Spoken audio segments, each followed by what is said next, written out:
They'd like to confess that AM 1400 KVFD. That's right. And you can always join us audio and video. Go to my Facebook page, Michael Devine, or the station Facebook page, AM 1400 KVFD, or the Alpha Media website, Alpha Media 4 Dodge website. And there you will see me in all my glory. I guess I have the camera angle right next to my movie poster of The People versus Larry Flynt, which Flint was David Osterberg is our guest. He's with Common Good Iowa. I'm going to throw this to you, David. You're a lot more educated man than I am. How would you describe Larry Flynt? Larry Flynt. Well, I remember Hustler magazine, of course. Of course. And, it was free speech. It was free speech that he was fighting for. It was, that's right. Really not skimpily clad women. Completely, there wasn't anything to take away. No, it was a gross magazine. You and I think we could admit here at our age that we certainly like the sight of a beautiful woman naked.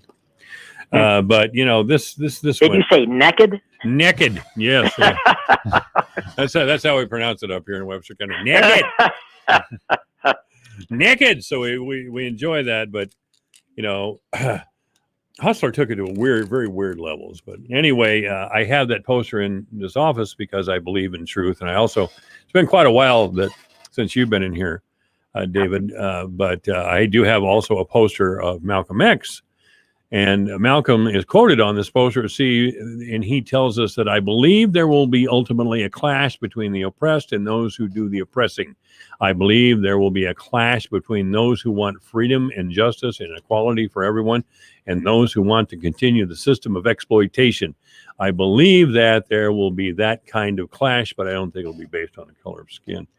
I agree wholeheartedly with that sentiment. I don't know if that's where we're at now. I think we do have, but we're not here to talk about that. I read it mainly because Malcolm believed in truth and got him killed for saying the truth. I remember some of the other movie. Don't you have the Rolling Stones too? Oh yeah, I got the Stones in here. Yeah, and the Beatles and an old poster of Easy Rider movie and all that stuff. Jimi Hendrix is in here, but I don't know where he was as far as the truth. He didn't say, He might have been the most honest man ever, but I just, know him because of Purple Haze. And he could play a guitar. He really could, man. He really could. David, we have I bring up truth a lot because there are those who will use words to confuse us.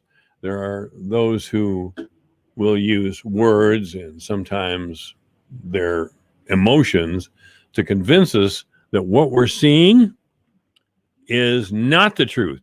No, don't believe your own eyes. Mm-hmm. Look at the birdie over here. I didn't cut taxes I deappropriated. No, it's I will not discriminate against transgender people because then it would mean that transgender people can wrestle girls in wrestling meets and compete in sports. See, it's a case of discrimination. It's not a case of unfairness to the poor girl who's just trying to get an education through sports. I know that's a hot button issue there with you Eastern Iowa types, but well, yeah, but I don't generally talk hot button issues. There's so much to talk about. I'm just using that as an illustration to lead into your conversation about taxes. Do we really want to talk about taxes? It's a little. It's boring. You think it's okay? All right. Well, Mike Owen told me this morning you want to talk about taxes. Oh, I want to talk about taxes. No, that's my lead in. Oh. Well, yeah, I guess and that's the funny thing about taxes. Everybody's against it, but they, sometimes it's pretty obvious that we do want taxes. No, and again, you show me what you're taxing and what you're giving money to, and all. That's your philosophy. It tells you a lot about things. And for instance, in these tax cuts, and there were a bunch of them, and they didn't give one for solar tax credit, where they actually owe people money who, on the strength of their promise. Strength of a lot of things. But anyway, they put solar panels up And now I'm not sure they're ever going to get their money, even though the state promised them, if you do this, we will give you, depending on the year, 15, 13, 11% of what it cost you, except we were lying. Yeah, that's exactly right. I remember talking with the mayor when Governor Branstad first lowered property taxes and promised backfill. I remember the mayor and I just kind of chuckling about the idea that we get a backfill from the state into the future, maybe a few years, and that's exactly what happened. And a few years. No, and so they say, listen, you, city and county, you must change your taxes. We're telling you what to do. Even though you're elected to people, that's right. You're elected by people, you have to do that. But we promise we're going to make up for what that would have been. Mm-hmm. And they didn't even talk about it being for economic development because it went to Walmart and McDonald's and gee whiz, there was no economic development in it. And this is property tax. It's hard to make property tax into an economic development thing. So they make this promise, and in the very same bill, the same bill that just passed a week ago, they said, and here's a new promise. We're going to, again, make you stop taxing on mental health. You had a specific part of your tax code that you said that the state, everybody agreed, that said this provision in the county tax code lets the county tax and put the money into mental health. Well, we're taking that section out, but we promise we're then going to pay for this mental health stuff. In the very same bill, they just showed that they were lying about one thing. They're promising another thing. There's something wrong with that, don't you think? Well, that's the type of hypocrisy I was trying to illustrate with my examples earlier, and maybe those examples weren't really very good. But the principle applies. I'm going to tell you these things, and then I'm going to use words that would mislead you and confuse you as to what's really happening. Oh, we're cutting your taxes. And I had one of the state representatives on the air with me a couple of weeks ago, and I said, it appears what you're doing is shifting the tax burden from business and large ag concerns, big farms, to residential property owners. And she said, yeah. So residential property owners then have to go to the city council and say, well, we'd like a couple more policemen. We have crime in our area. We have crime in Fort Dodge. We're a tough little town still to this day. And we have crime here and a lot of different things that we need tax money for. Well, you're going to have to do without there because there's a limit on what we can charge at in-town property taxes according to state law. Right. That's, in other words, we'll just have to go without. Yeah. Now, talking about defunding the police or defunding the police and fire, that's almost what that is, except we can't say that because the people who did it would never agree to that. I never thought of that turnaround. Way to go, David. You gave me something to spin on for another week or two. Let's defund the police. Yeah. Let's stop the backfill and defund police. There we go. Well, that's what kind of what it is. Oh, that's exactly what it is. There's no doubt.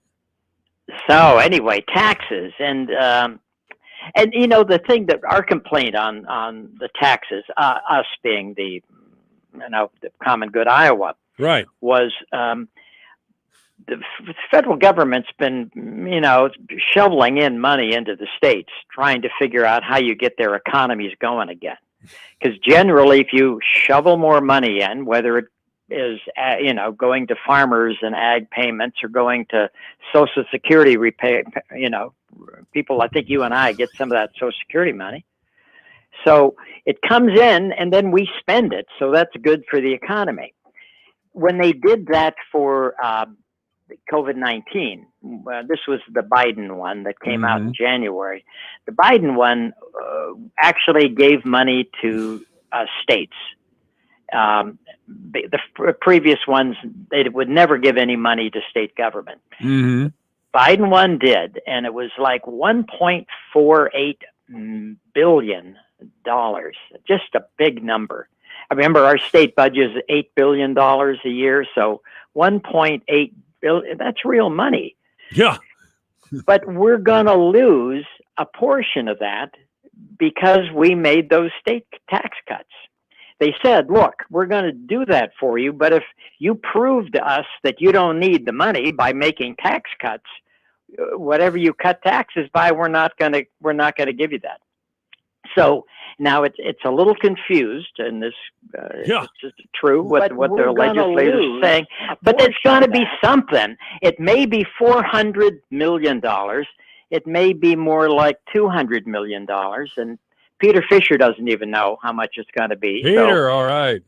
So there is some confusion, but they went ahead and did it even without knowing how much it was going to cost them in money that would have come to the state, that would have got the economy going, and they generally like to get the economy going.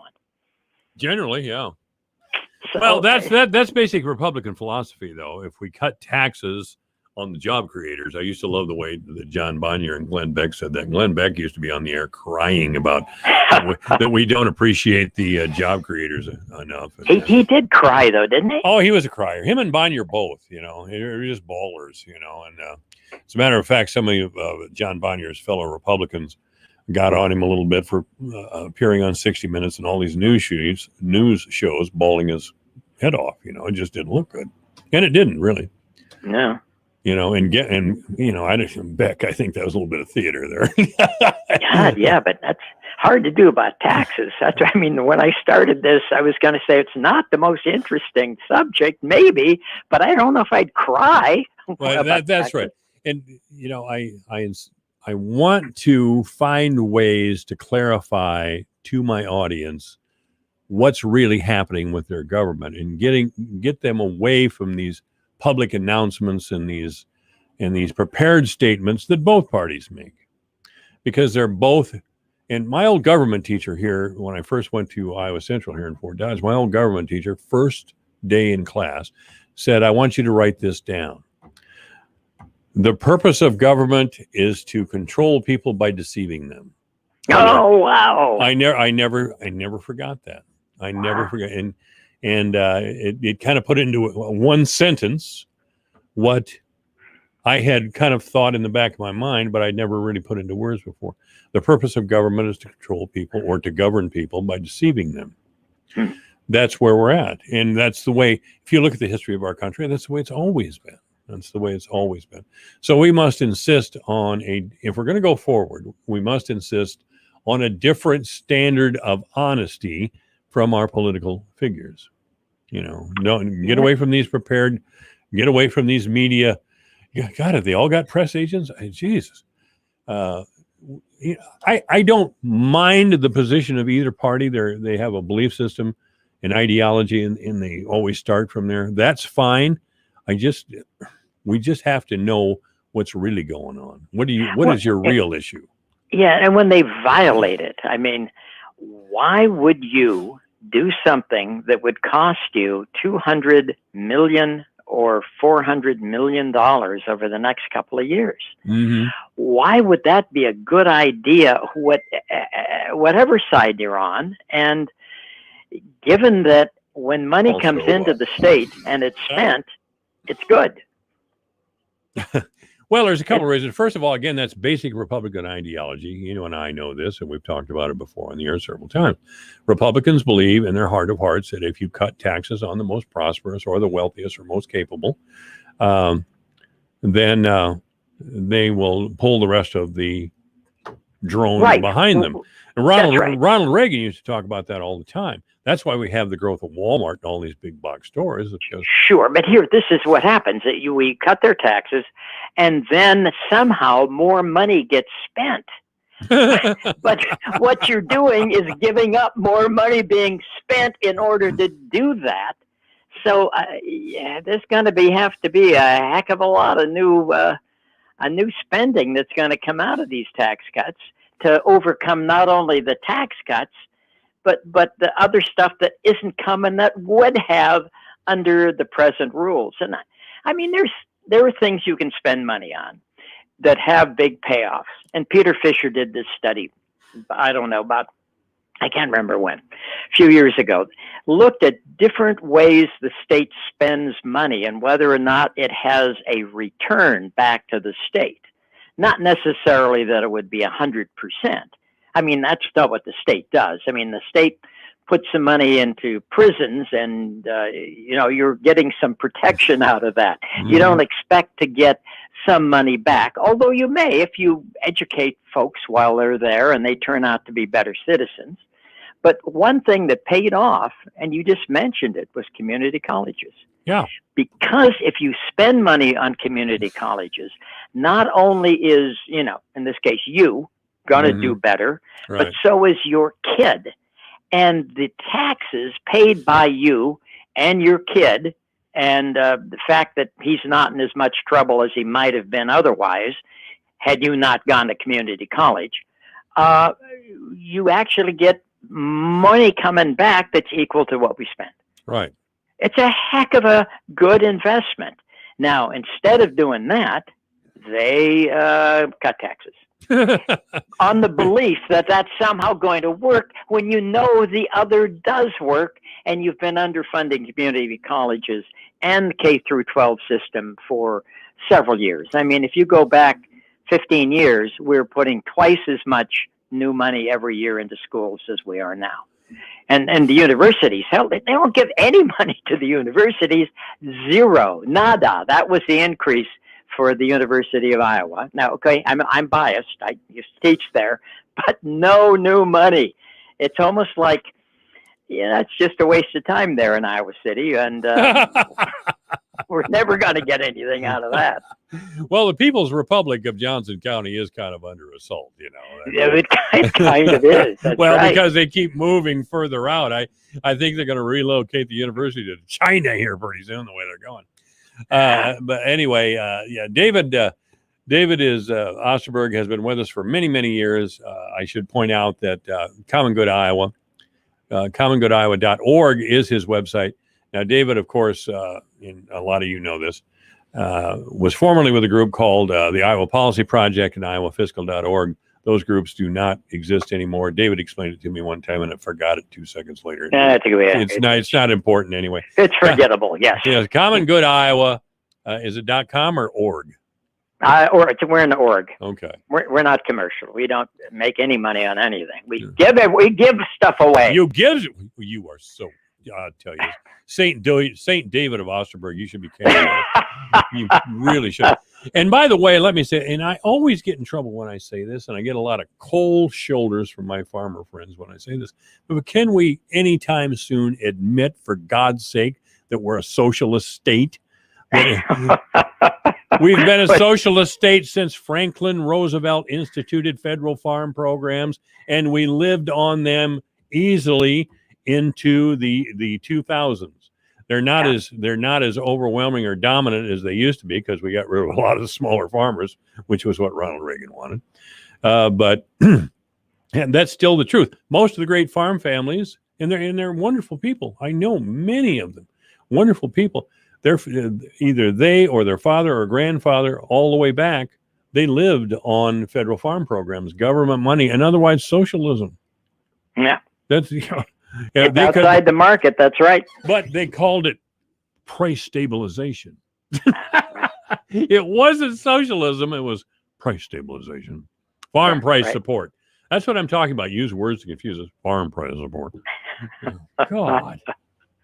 Really? Give me a little of that support over here. Oh, no, you guys got to go to work. We're socialism for us, but you guys get out there for wage labor. Always love that. See, I can get myself in trouble in Webster County pretty fast, David. You can, but yep. And well, Malcolm would have said the same thing, probably. Malcolm X, I read his autobiography years and years ago. And he repeatedly said in the book, truth is truth. That may be painful, he'd say, but truth is truth. And he would level those criticisms at all kinds of people, mainly white people. He was ticked at white people for their oppression, and I understood, a man of his generation, certainly, and even today, would be angry about that, and he spoke very forcibly about that. But he learned what real Islam was, and he came back and started preaching real Islam, and that's what that got him killed. I was trying to think of something Muhammad, the funny kind of Islam out of Chicago. Oh yeah, that's Louis Farrakhan now. Yeah. And back then yeah. it was Elijah Muhammad. That's what Elijah Muhammad. That's right. That's what freaked out Malcolm X, is that Elijah Muhammad was impregnating some of the young girls who worked there at the Nation of Islam back in those days. He had. It's really too bad. Malcolm is a historical figure that I've long admired for his willingness to tell the truth. And he died at a very early age, 39 years old. God knows what he could have become.